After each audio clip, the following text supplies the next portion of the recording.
A single mother's desperate train journey sparks an unexpected encounter with a stranger whose kindness hides a secret, unraveling a tale of trust, betrayal, and a life-changing leap of faith. Welcome to Life Bond Tales. Like and share this story with those who need love. The train's rhythmic clatter over the tracks from Los Angeles to New York filled the economy carriage with a restless hum as Elena Torres sat in a worn vinyl seat, her 6-month-old daughter Isabel wriggling against her chest, her cries slicing through the air like a blade through cloth. The baby's wails bounced off the carriage walls, drawing sharp glances from passengers whose eyes carried judgment, heavier than the overstuffed bags in the overhead racks. Eleanor's dark brown eyes, rimmed with exhaustion, scanned the faces around. Her whispered apologies to strangers, lost in the din of Isabel's distress and the train's relentless churn. At 24, she carried the weight of years beyond her age, her face etched with lines from sleepless nights and the grind of single motherhood, her hands calloused from pouring coffee at a bustling LA coffee shop where double shifts barely covered her rent. Her faded sweater clung to her thin frame, and her backpack a tattered relic stuffed with diapers, a spare onesie, and a crumpled photo of her late mother slumped beside her, its broken zipper a testament to her fraying life. The train ticket to New York had cost every penny she'd scraped together, a sacrifice that left her bank account empty, and her heart heavy with dread for next month's bills, but she had no choice.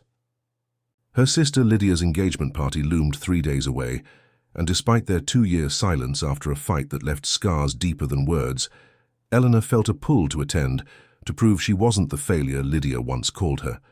The carriage smelled of stale pretzels and recycled air, the flickering fluorescent lights casting shadows that danced across the faces of passengers, some dozing, others glaring. Isabel's cries grew sharper, each wail a reminder of Elena's own unraveling. Nerves her body aching from 36 hours without sleep, her mind a storm of doubt and shame. She rocked Isabel gently, humming a Spanish lullaby her mother used to sing, its melody soft but futile against the baby's distress, which seemed to feed on the train's swaying motion and the unfamiliar hum of strangers. A woman in a stiff blazer, 2 rows ahead, turned her head, her scowl cutting through the dim light as she muttered loud enough for Elena to hear about parents who shouldn't travel with infants. A young man across the aisle smirked, pulling out his phone, his fingers poised to capture Elena's struggle for some cruel social media post, her humiliation destined to be shared with hashtags like Train Nightmare. Elena's cheeks burned her, throat tightening, as she imagined strangers dissecting her life, labeling her the inconsiderate mother who ruined their journey. The conductor, a wiry man with a badge that glinted coldly under the lights, approached, his voice clipped. "Miss, you need to keep your baby quiet. People are trying to rest. This is a long trip." Elena's heart sank, her voice barely a whisper. "I'm trying, sir. She's just overwhelmed. It's her first time on a train. She doesn't understand." Her hands trembled as she adjusted Isabel's blanket, its soft blue fabric frayed at the edges, a gift from her mother before she passed 2 years ago, leaving Eleanor to navigate life alone. The fight with Lydia had followed soon after her sister's, harsh words, "You're throwing your life away," echoing in Elena's mind, as she'd chosen to keep Isabel despite her ex-partner's abandonment the moment she shared the news of her pregnancy. She'd considered driving to New York, but her beat-up sedan had sputtered its last breath a month ago, its repair costs a distant dream, and this train was her only path forward, a gamble that left her dreading the inevitable call from her landlord. Isabel's cries surged, a high-pitched wail that seemed to vibrate in Elena's bones, and she felt the weight of every stare, her pulse racing as she fought back tears of her own. She whispered to Isabel, her voice cracking, "Please, mi amor, please. Just rest. I know you're tired. I'm tired too." The thought of escaping to the train's cramped bathroom flickered in her mind, a desperate plan to calm Isabel away from prying eyes, but the idea of navigating the narrow aisle with a screaming baby felt impossible.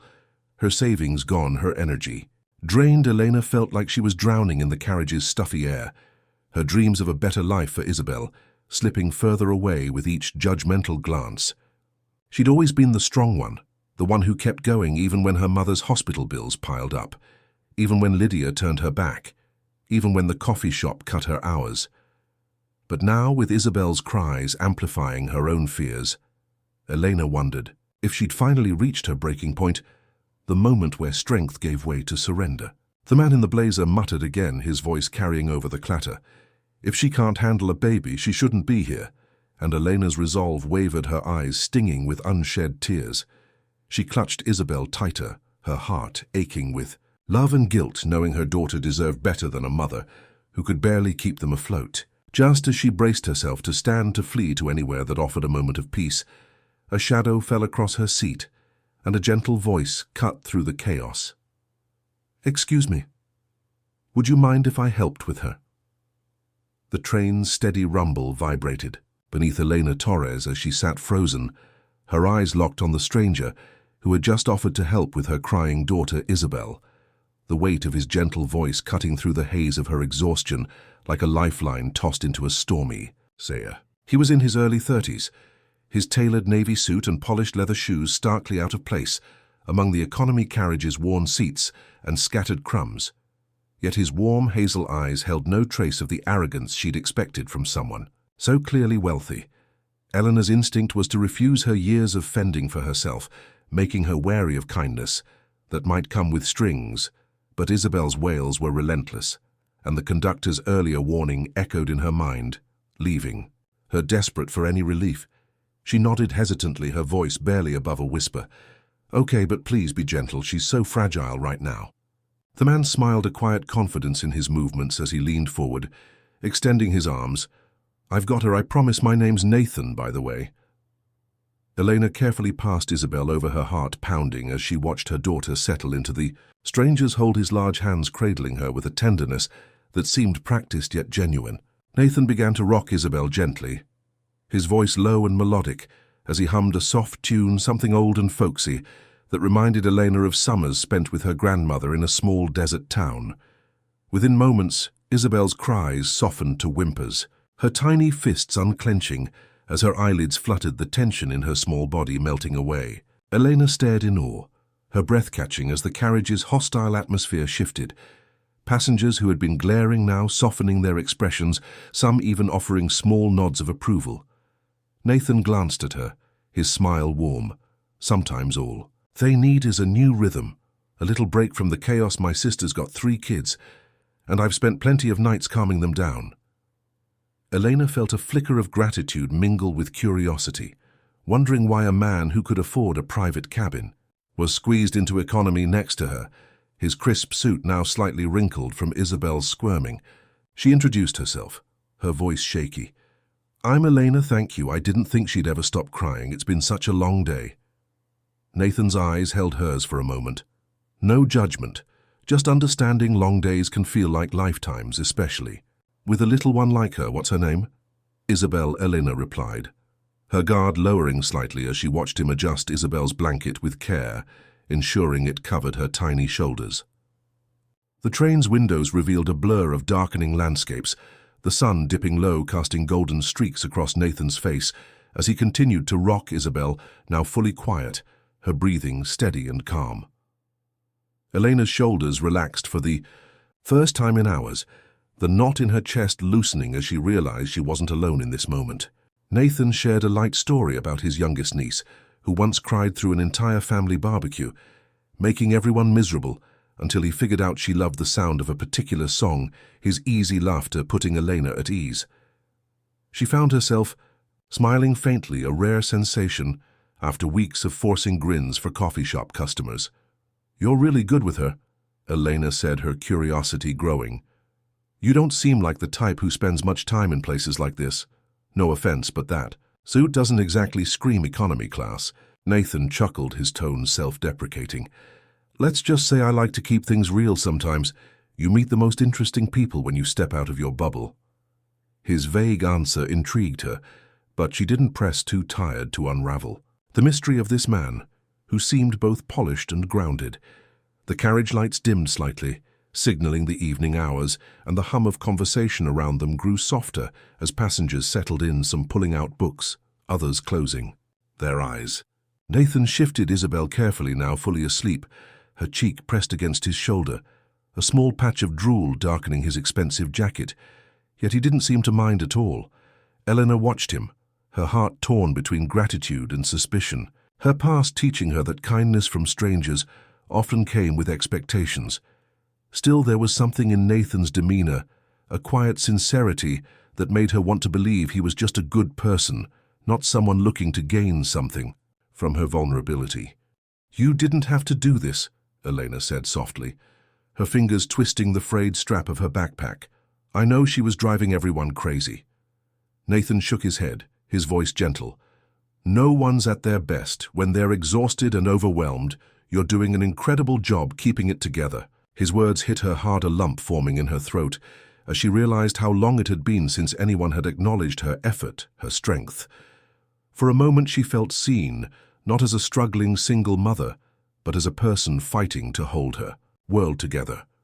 The train's gentle sway and the soft clinking of dishes from the dining car in the distance created a cocoon of calm around them, and Elena found herself wanting to know more about this man who had turned her worst moment into something bearable. The train's soft clatter faded into a soothing rhythm as Elena Torres sat beside Nathan Caldwell. The stranger whose kindness had quieted her daughter Isabel, now sleeping peacefully in his arms, her tiny chest rising and falling against his rumpled suit jacket. The carriage's dim lights cast a warm glow over Nathan's face, his hazel eyes crinkling with a gentle smile as he glanced at Eleanor, who felt a cautious warmth spreading through her chest, a feeling she hadn't known in months. They spoke in hushed tones, the conversation flowing easily. As the train cut through the night, the landscapes outside blurring into streaks of shadow and moonlight. Eleanor found herself sharing fragments of her life, things she hadn't spoken aloud to anyone, not even her co-workers at the coffee shop, where she poured endless cups to make ends meet. She told Nathan about the tiny studio apartment in LA, where she and Isabel lived, the walls so thin she could hear her neighbors' arguments, the constant choice between buying formula or paying the electric bill. Her voice wavered as she admitted how her ex-partner vanished the moment she mentioned her pregnancy, leaving her to navigate motherhood alone with no safety net, no family to lean on since her mother's passing, and her falling out with her sister, Lydia. Nathan listened, his expression steady and open, never interrupting even when her words stumbled over the raw edges of her pain. He shared a story of his own about a time he felt lost during a hiking trip with his sister, the way they found their way back by following the stars, a simple tale that made Elena laugh softly, her first real laugh in weeks. The sound felt foreign, like a melody she'd forgotten how to play, but it eased the tension in her shoulders. Nathan's presence was disarming his ability to balance humor and empathy, making her feel safe in a way she hadn't expected on this crowded train. As Isabel stirred slightly, Nathan adjusted her with practiced ease, humming a few bars of that same folksy tune, his voice barely above a whisper. Elena watched him, her heart tugging between gratitude and a nagging doubt about why he was here, why he cared. She asked about his life, curious about the man who seemed so at ease in a world that felt alien to her. But Nathan deflected with a vague, "I work in business, travel a lot, meet all kinds of people." His evasiveness sparked a flicker of unease in Eleanor, her past experiences with men who seemed too good to be true, whispering warnings in her mind.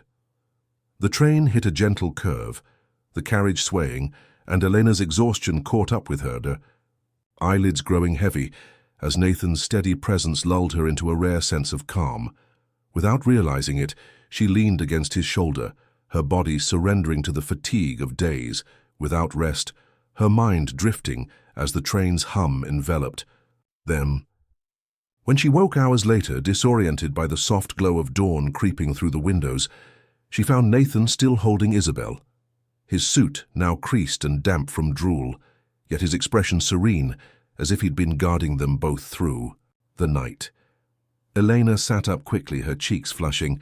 "I'm so sorry, I didn't mean to fall asleep on you." Nathan smiled, handing Isabel back her daughter's peaceful face, a stark contrast to the chaos of the previous day. "No worries. You both needed the rest. She's been an angel." Elena clutched Isabel close, marveling at how calm she seemed, her tiny fingers curled in sleep. As Nathan reached into his jacket pocket, pulling out a cream-colored business card with elegant black lettering, Eleanor's breath caught. The card read, "Nathan Caldwell, CEO, Caldwell Foundation," a name she recognized from a news segment about a charity helping families in need. Her stomach twisted, the warmth of their connection replaced by a cold suspicion. Was this why he'd been so kind, so attentive to her story? Had he seen her as a project, a perfect candidate for his foundation's programs? Her voice sharpened as she held up the card. "You're the CEO of Caldwell Foundation. You run programs for people like me, don't you?" Nathan's face fell, his hands raising in a calming gesture. "Elena, I was going to tell you I just wanted to help as a person first." But her hurt surged, drowning out his words. "You heard me talk about my struggles, my apartment, my bills, and you didn't say a word about who you are. Were you just waiting to offer me a handout?" The carriage seemed to close in around her, passengers glancing over, curious at the rising tension. Nathan's voice was earnest. "I didn't plan this. I sat here because I wanted to. I helped because you were struggling, and I cared." Elena shook, her head, her eyes stinging with betrayal. "I trusted you. I thought you were just being kind. But this feels like a game, like you were studying me for your charity." She stood, clutching Isabel, her backpack, swinging awkwardly as she moved toward the aisle. "I need space. I can't do this right now," Nathan called after her, his voice laced with regret. "Elena, please let me explain," but she kept walking, her heart pounding as she pushed toward another carriage, the weight of her suspicion heavier than her exhaustion.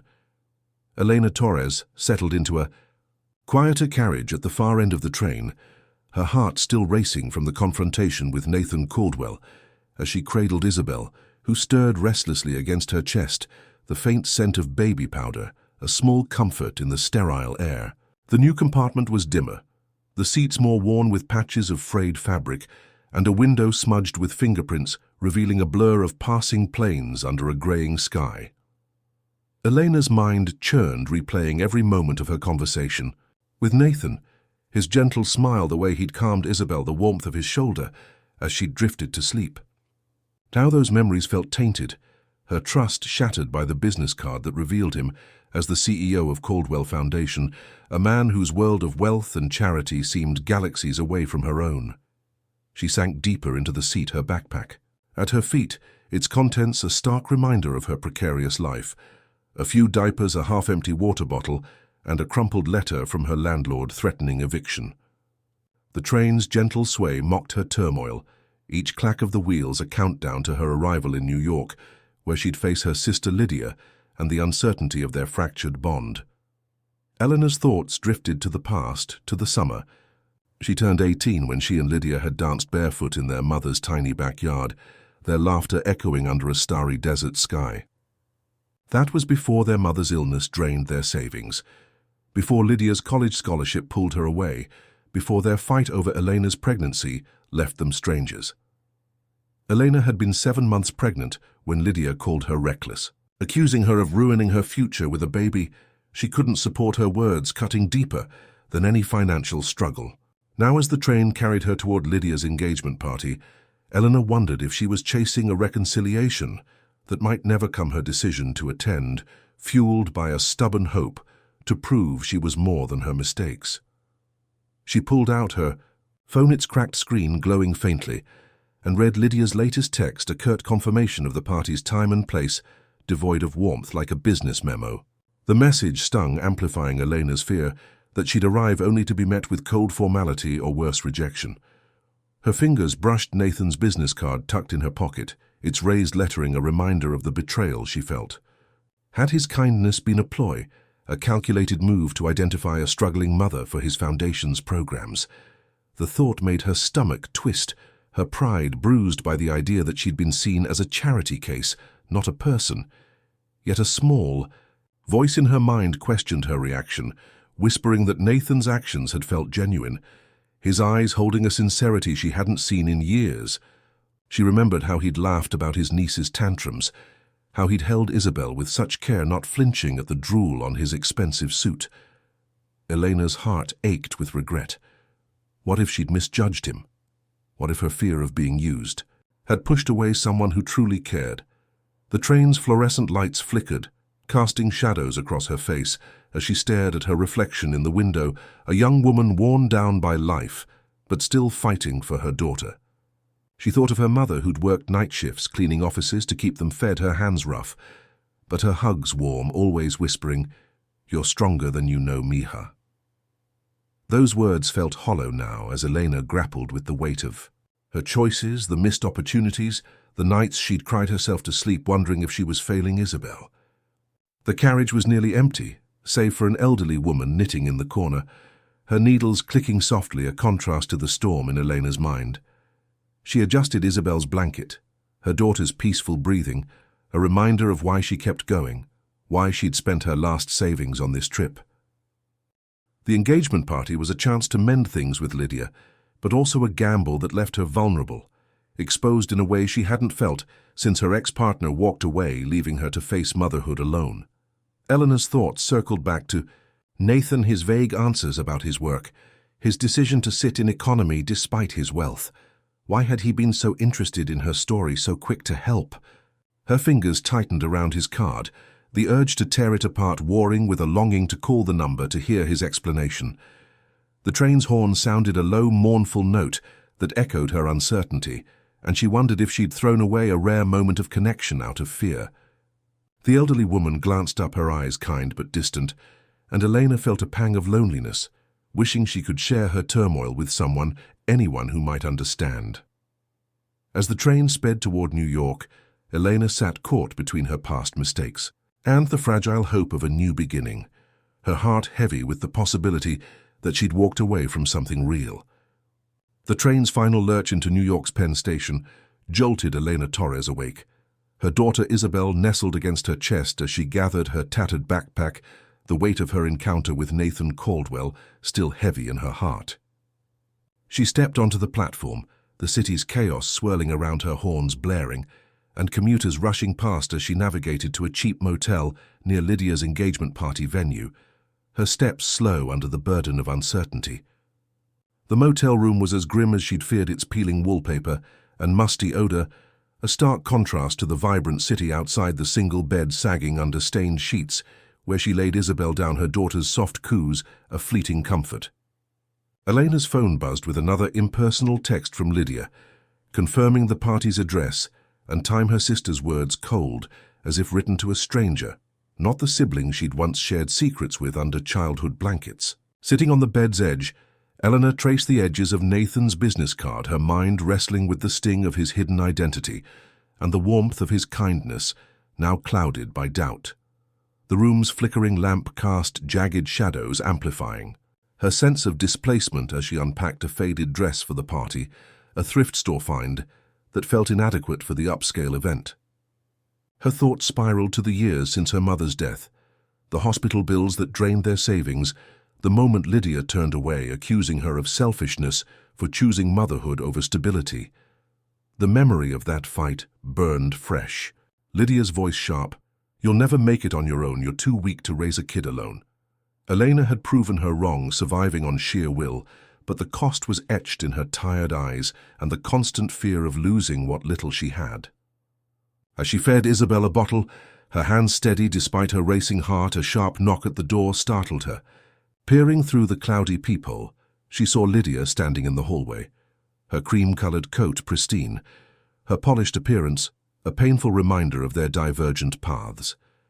Elena opened the door, her breath catching Lydia. "What are you doing?" "Here." Her sister stepped inside, her eyes scanning the shabby room with a flicker of dismay before settling on Elena.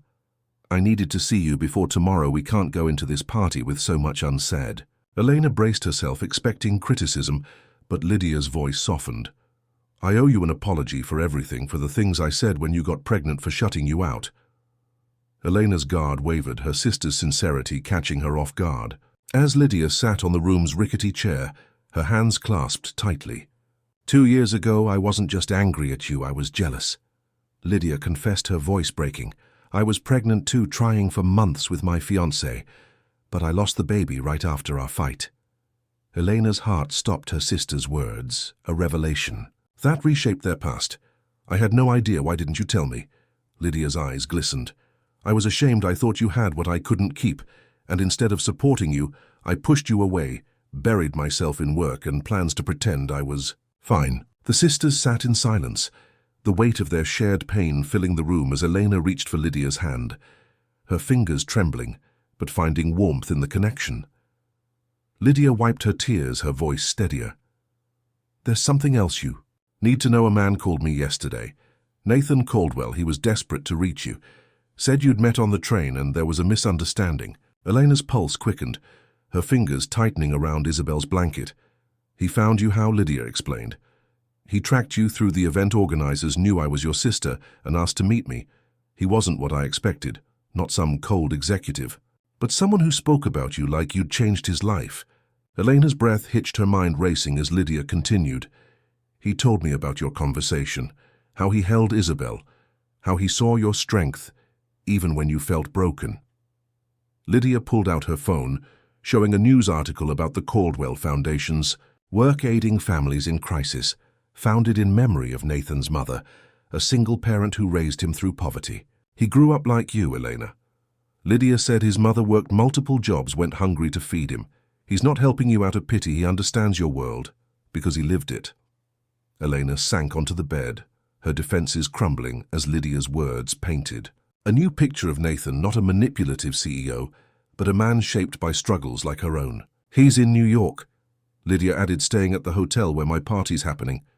Not to push you, but because he hopes you'll let him explain he's not after a charity case. He's in love with you." Elena's heart pounded the word love feeling. Impossible after a few hours on a train. Yet the memory of Nathan's gentle touch, his unguarded laughter, made her wonder if she'd been wrong to walk away. Lydia leaned forward, her voice soft. "I know you're scared. I know trust doesn't come easy after everything you've been through. But what if this is a chance at something real?" Elena looked at Isabel, her daughter's curious eyes watching her, and felt a surge of hope, mingled with fear, the possibility of a future where she wasn't alone. The grand ballroom of the New York hotel shimmered with elegance. As Elena Torres stood just outside its glass doors, her borrowed emerald green dress hugging her frame, making her feel for the first time in years like she belonged in a place so radiant. Inside, white roses adorned tables aglow with candlelight, and Lydia twirled in her fiancé's arms, her laughter carrying over the soft jazz filling the air, while guests mingled their polished shoes, clicking against the polished floor. Eleanor's heart raced, her fingers smoothing the dress Lydia had lent her. Its silky fabric a stark contrast to the worn clothes in her backpack now tucked away in the hotel's nursery, where Isabel slept under the watchful eye of a babysitter. The revelations from Lydia's motel visit swirled in her mind.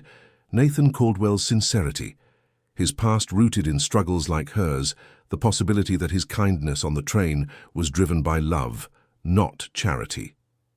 She clutched her small purse, her nerves a tangle of hope and fear as she scanned the crowd through the glass, her breath catching when she spotted Nathan at a corner table, his black tuxedo tailored to perfection, yet his posture tense as if he'd been watching the door all evening.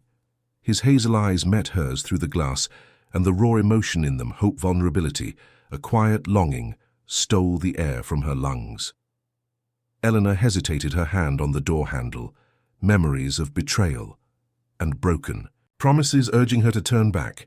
But Lydia's words echoed, "You're the bravest person I know. You can take a chance on this." Nathan rose, moving toward her with deliberate steps, his gaze never wavering, and as he reached the door, he paused just close enough for her to see the faint lines of worry etched around his eyes.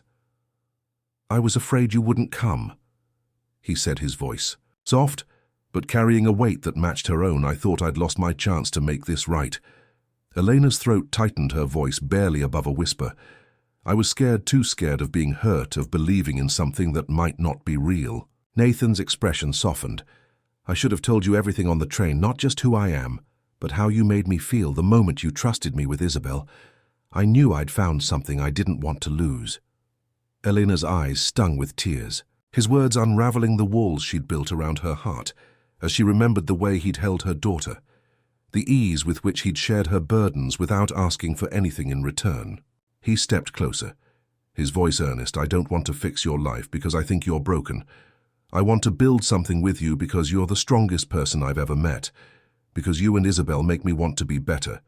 The ballroom's music swelled, a slow melody that seemed to wrap around them, and Elena felt her defenses crumble, the fear of being seen as a charity case, giving way to the possibility of being truly seen. "I love you," she whispered, the words slipping out before she could stop them. "I started falling for you when you made Isabel feel safe, when you made me feel like I wasn't alone."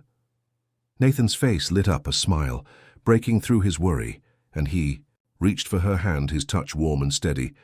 "Can I have this dance? I think it's where our story starts." Helena nodded, her heart pounding, as she took his hand, the contact grounding her. As they stepped into the ballroom, the crowd parting slightly, as if sensing the weight of their moment. The dance floor felt like a world apart, the lights softening, the noise fading as Nathan guided her with gentle confidence, his hand resting lightly on her waist. She looked up at him, seeing not the CEO of a foundation, but the man who'd grown up in poverty, who understood the ache flow of going without, who'd chosen to help others not out of duty, but because he knew their pain. As they swayed to the music, Elena thought of Isabel sleeping upstairs. Her daughter's future no longer a solitary struggle, but a shared journey with someone who saw them both as family.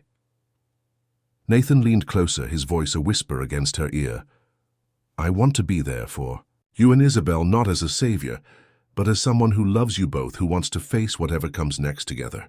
Eleanor's tears fell freely now, not from despair but from a joy she hadn't dared to dream of, a sense of being valued for who she was not, what she lacked. The song ended, but they lingered on the dance floor, their hands still clasped, as the world around them blurred into a backdrop of light and sound. Elena smiled her first unguarded smile in months, knowing that this moment, this leap of faith, was the beginning of a life where love could heal the scars of hardship. As Nathan led her to a quiet corner of the ballroom, promising to check on Isabel. Together, Elena felt the weight of her past lift, replaced by the promise of a future built on trust and the simple courage to believe in something real.